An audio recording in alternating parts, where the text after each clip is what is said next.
Hi everyone, Adam with etrailer.com, and today we're going to be taking a look at the Thule Helium Pro on our 2019 Chevrolet Silverado. This one in particular can hold up to 2 bikes, but we do have a 3-bike version available on etrailer.com. Both of them are going to have 2 tie-down points up top and an anti-sway cradle down at the bottom. And what that anti-sway cradle does is it limits that bike-to-bike contact that you're going to get when you're going down the road. It's fairly easy to take this bike off the rack. I'm going to show you how to do that right now. It's a cam buckle type strap, so all you got to do is just press in this little pressure tab right here and fish those through. As you can see on the inside of the strap, it does have a nice rubber coating that's going to protect your bike frame when you're going down the road. It also does have a soft rubber insert with these little grooves, which is going to leave room for your bike cables just so they're not smashing up against your frame. And once you undo all 3 of them, they're all the same, all just as simple as the first. You can go ahead and take your bike off.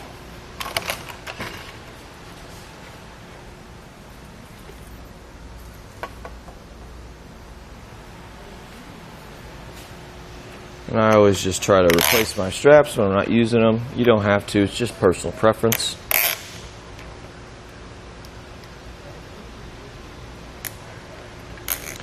It's fairly simple to get our bikes on and off this rack. On top of that, it's really simple to install this bike rack. It's extremely light, that's why they call it the Helium Pro. So it makes it a really easy install, and on top of that, there's no tools needed. Everything is attached to your shank, so you don't have to worry about any of that. One other thing that they did throw in is a cable lock. So what this is going to do, you can hardly really tell it's there. It goes around your bike frame and fits in this little slot, and you're going to get a key with your kit as well. It's always nice to have that added comfort. Whenever you go into a store, when you're on vacation, you leave your bikes on your rack, you don't want it to go anywhere. So let me get some measurements for you. As far as how much length we added to the back of our Silverado, we have about 32 inches from this farthest point right here. It's always nice to know if you're going to have to collapse these arms or remove this out of your hitch to fit into your garage. If you need a little bit more length, just lift up on this lever, snaps into place, and that breaks down the length to about 19 inches from this point right here.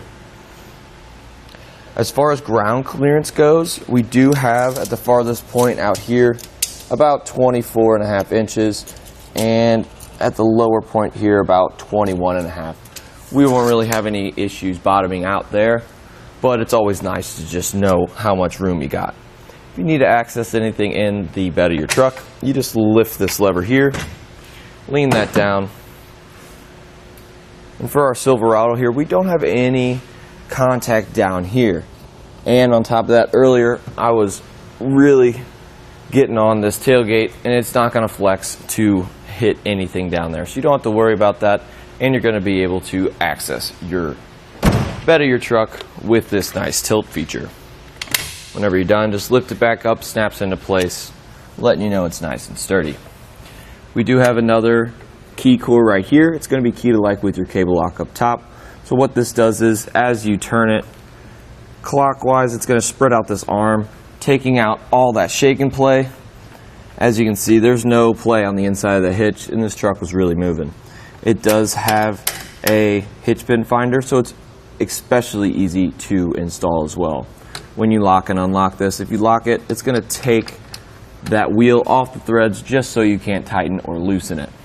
So it'll give you added comfort for your hitch to stay, or your bike rack to stay in your hitch, and also for your bikes to stay on the rack. And that just about does it for a look at the Thule Helium Pro on our 2019 Chevrolet Silverado. Here on our test course, we'll start by going through the slalom. This is going to show us the side-to-side action. This simulates turning corners or evasively maneuvering. Once we get to the alternating speed bumps, we'll see the twisting action. This will simulate hitting a curb or pothole or driving over uneven pavement.